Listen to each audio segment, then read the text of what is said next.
ጆን ዳንኤል አንተ እንዳታሲዝ አንድ ብር ምንም ብር አሲዘ በልታታቅ ጆን ዳንኤል ልንገርህ ምንም ብር አሲዘ ሰርቶልህ አያውቅም። ተው ብር እንዳታሲዝ አዎ እንትና ሴዶ ገላጋይ ካለ ሩዋንዳ ነው የሚያደርገው። ገላጋይ ብቻ ይዘልጥና ማንም አይጭ ቅውጥ ነው የሚያደርገው። ሴዶ በገላጋይ የሚጮህ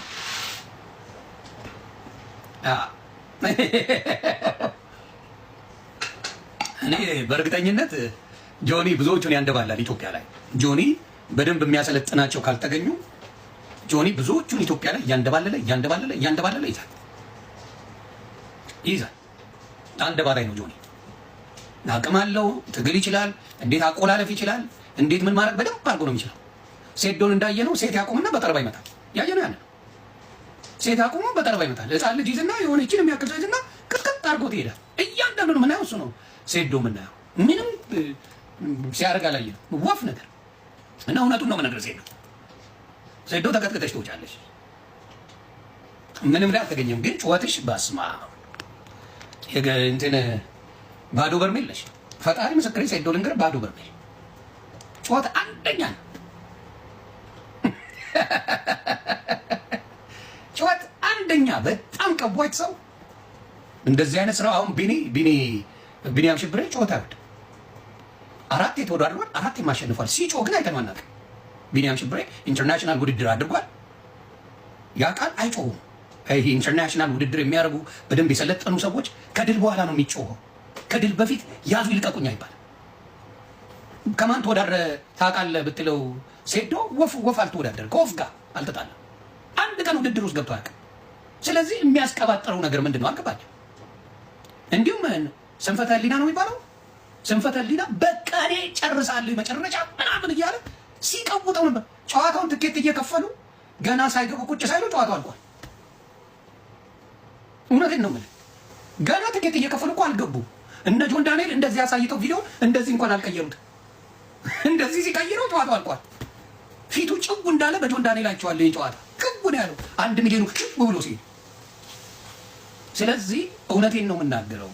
በብዛት ብቃት ያላቸው ሰዎች፣ ችሎታ ያላቸው ሰዎች ጩኸት አያበዙም። እና ሴዶ ያየሁት በጩኸት ድብልቅልቅ መጣው። አንዴ እዚህ ሄጃለሁ፣ አንዴ በዚህ ገብቻለሁ፣ አትመጥኑኝም፣ እንዲህ ክፈሉኝ፣ በዚህ ውጡ፣ በዚህ ግቡ። አሁን ተቆርጧል ቀኑ። ምን ትሆን እናቴ ብላኛለች፣ አጎቴ ብሏት፣ ምን ተብሏት፣ ምናምን። እኔ ማንን ይመስለኝ መሰለ? ቴንኪው ቹቹ አስታወስከኝ። ሮቤል የሚባለው ዋናተኛ ታስታውሳላችሁ?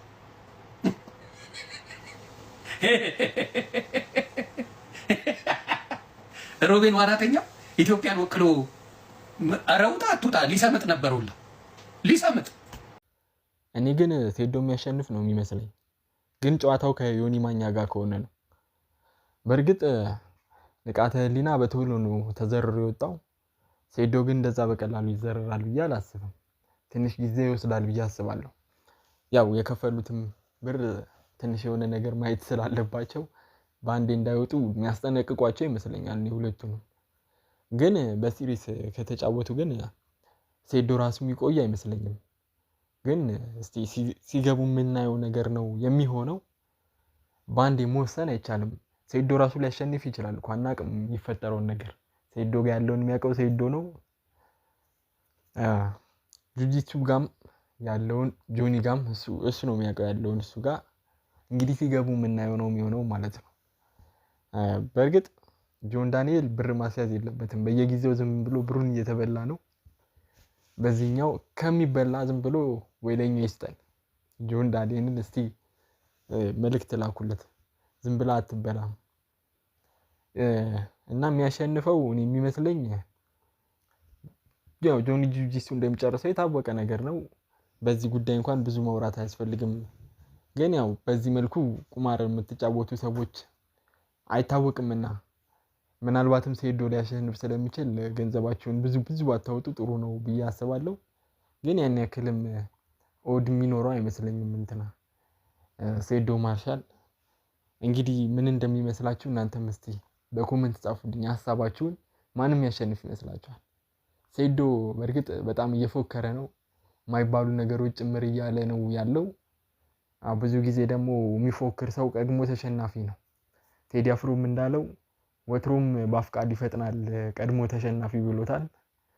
ሴዶ እየፈጣጠነ ነው። እንግዲህ ማን ያሸንፋል የሚለውን እርግጠኛ መሆን ባይቻልም በዚህ ሰዓት ዮኒ ማኛ እንዳለው እንግዲህ ሴዶም ተቀጥቅጦ እንደሚወጣ ምናልባት አሸንፈውም ደግሞ ሊሆን ይችላል የሚወጣው እርግጠኛ መሆን ስለማይቻል ያው የምትቋመሩ ሰዎች እያሰባችሁበት ባይኔ ጆን ዳንኤልም የምታወጣውን ብር እያሰብክበት እንደ ከዚህ በፊቱ ባንዴ 1 ሚሊዮን ብር ሽብልል ብሎ እንደሄደ 1 ሚሊዮን ብር በጣም ከባድ ነው። በነገራችን ላይ እንኳን 1 ሚሊዮን ብር ይቀርና 1000 ብርም እንዲህ በቀላሉ ሲሄድ ማየት በጣም ከባድ ነውና ጆን ዳንኤል እያሰብክበት የምትበላውን ብር በአሁኑ የምትቆምር ከሆነ በደንብ ተጠንቀቅ። አይታወቅም ደግሞ ጁጂትሱ ላይ ያስይዘህ ደግሞ ሴዶ ሊያሸንፍና ሊያስበላ ይችላል።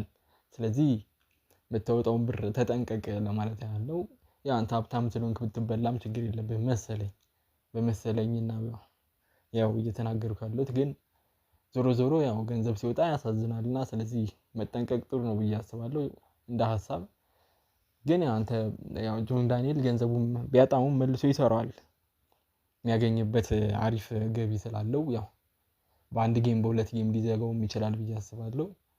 ግን ያው ገንዘባችሁን ደግሞ ማትመልሱት ሰዎች በእንደዚህ አይነት ነገር ባታባክኑት። ቁማር መቼም የማይመከር ነገር ነው። እንኳን በእንደዚህ አይነት ላይፍ ውስጥ ያለ ይቅርና ሀብታሞችን እንኳን ደሃ እያደረገ ያለ ነገር ነው። ቁማር አይመከርም ፈጽሞ።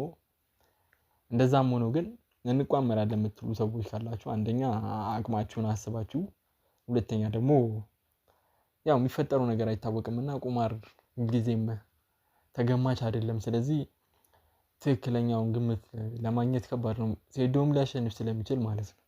እስቲ ደግሞ በዛውም ሴዶ ያሸንፋል የምትሉ የሴዶ ደጋፊዎችም እስቲ ሀሳባችሁን ጻፉልኝ። ጆኒ ጁጂትሱም ያሸንፋል የምትሉ በዛው ሀሳባችሁን ጻፉልኝ። ከምን አንጻር እንዳላችሁትም ብዙ ጊዜ በስፖርቱ እውቀት ያላችሁ ሰዎችም በትንታኔ ያው ጆኒ ማኛ እንዳለው ብዙ ጊዜ ሴዶ ህፃናት ልጆችና ሴቶችን ነው የሚቀጠቅጠው በቪዲዮ። በእርግጥ ህፃናትና ሴቶች ሳይሆን ወጣቶችም አልቀሩትም። ግን ያው በኩርኩም ምናምን ሲመታቸው እንጂ ይሄን ያህል ቴክኒካል የሆነ ነገር ሲያሳይ ብዙ አልታየም በቪዲዮ ምናምን አይታወቅም። ምናልባት ያን ቴክኒካል ነገሩን በጆኒ ጁጂትሱ ሊያሳየን ይችላል። እንግዲህ የሴዶ ደጋፊዎች ወይንም የጁጂትሱ እስቲ ሀሳባችሁን ጻፉልኝ። ማንም ያሸንፍ ይመስላችኋል በዚህ ጨዋታ? በቀጣይ ቪዲዮ እስከምንገናኝ ጤና ይስጥልኝ።